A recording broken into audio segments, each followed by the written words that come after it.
All right, we cut the lights out. We put the kids to bed. And on Wemby's debut night, the GBag Nation's going all 56 inches around the rim. Let it rain! Rain it!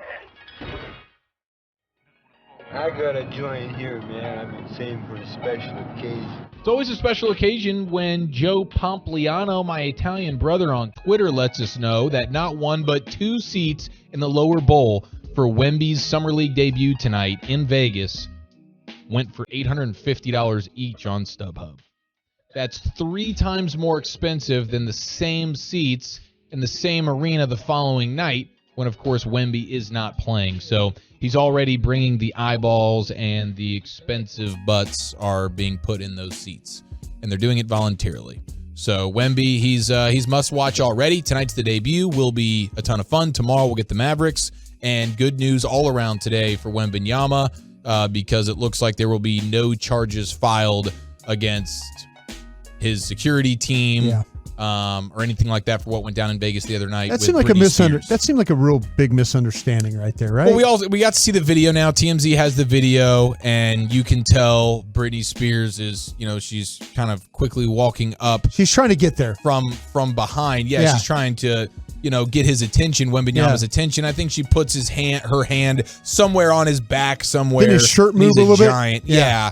And she's coming from a place of like, I'm Britney Spears, everybody knows me kind of thing. Yeah. So, but you're also talking about a guy in Victor Wenbanyama who is now living in the United States for the first time, and he wasn't really, all in on the Britney Spears era, I would imagine. Yeah. So this is where what would he have a clue? I'm more offended. I mean, does Britney Spears not have a security team? Is her security guy allowing? I think she outran her security team. I think Wembanyama's security team is better than Britney Spears' security team, and I didn't have that on the bingo card. I will tell you what happened. What I think happened.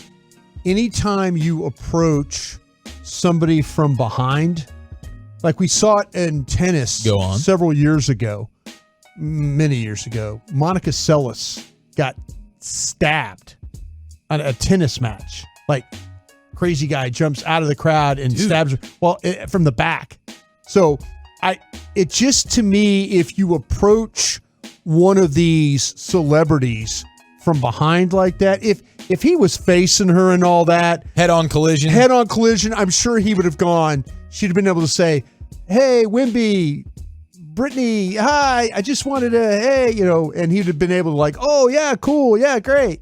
But the fact that she was running and they were moving and it was from behind, I understand why the security guy did what he did. You just never know when somebody, like, again, that Monica Seles thing happened on a tennis match. And all of a sudden they beefed up security around tennis players sitting there, but sitting there between points. Right. So I can understand why there was a big misunderstanding there. Yeah, I can as well. It looks like it'll end up being some level of no harm, no foul. It's not like hopefully they'll get to meet. Hurt necessarily. Yeah, hopefully they'll get to meet. Victor Wenbanyama and a fan. I can already see the caption now. NBA Rookie of the Year betting. Wemby is the favorite at -200. Scoots +350, and then Chet Holmgren +500. And he is considered a rookie because though he was drafted last year, he was injured, had the foot injuries, put on some weight, looked pretty good in that first game. I think that's the best. I think that's the best value bet. +500 for Holmgren to be rookie of the year. A lot of pressure on Wemby. Yeah, tons of pressure on Wemby for sure. Trista Crick was with us earlier. She thinks she likes Scoot. She likes the Scoot bet at +350. She likes Scoot. She thinks that's a good one. She thinks Scoot's going to get a lot of run. Wemby's going to get a lot of run. They're gonna throw him out there and let him grow. Let him try and figure this all out. But any one of these guys, these top 5, 6, 7, 8 guys, throw them out there, and let them play. Agreed. It should be an interesting class.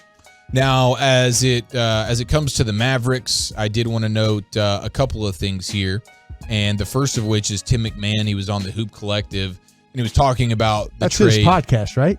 He's part of the Collective. I believe it's Brian Windhorst, and then our guy Tim Bontemps or Zach Lowe. I think Lowe's on there too. I think all those ESPN cats. Yeah, might be a revolving door. But either way, McMahon, who's super plugged in, obviously, with the Mavericks, talking about Reggie Bullock being traded to the Spurs in the whole Grant Williams deal.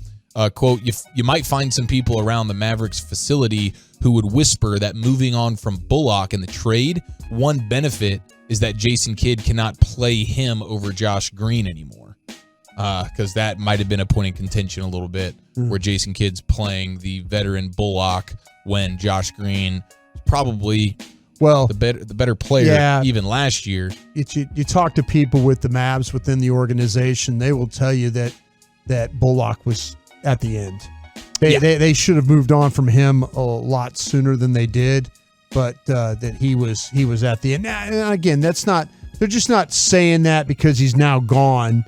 That's something that's one of the reasons why you move on. That like, well, maybe we tried to get rid of him last year, nobody wanted him, but they signed a contract extension, right? Didn't he get a $10 million something deal from the Mavs? And well, they just opted. They opted in. Right? Yeah. So there you go. But they felt like that he was near the end there. Well, the Mavs got Grant Williams as they moved on from Reggie Bullock, and he was on Twitter last night making fun of Donovan Mitchell in Cleveland, who had posted some pictures of him working out, off-season workouts, and he's doing some straight bar bench press, and in the middle of that bar is like a pad, so the pad will hit his chest when he benches. Oh. And so Grant Williams quoted it and said, "Chest pad, brother? How old are we?" Kind of calling him out, like, really, Donovan Mitchell, you're going to use a chest pad while you bench? And so that's Grant Williams. That's his personality. He's the agitator. That's what he likes to do. He likes to go, forehead to forehead with Jimmy Butler, even though he probably shouldn't.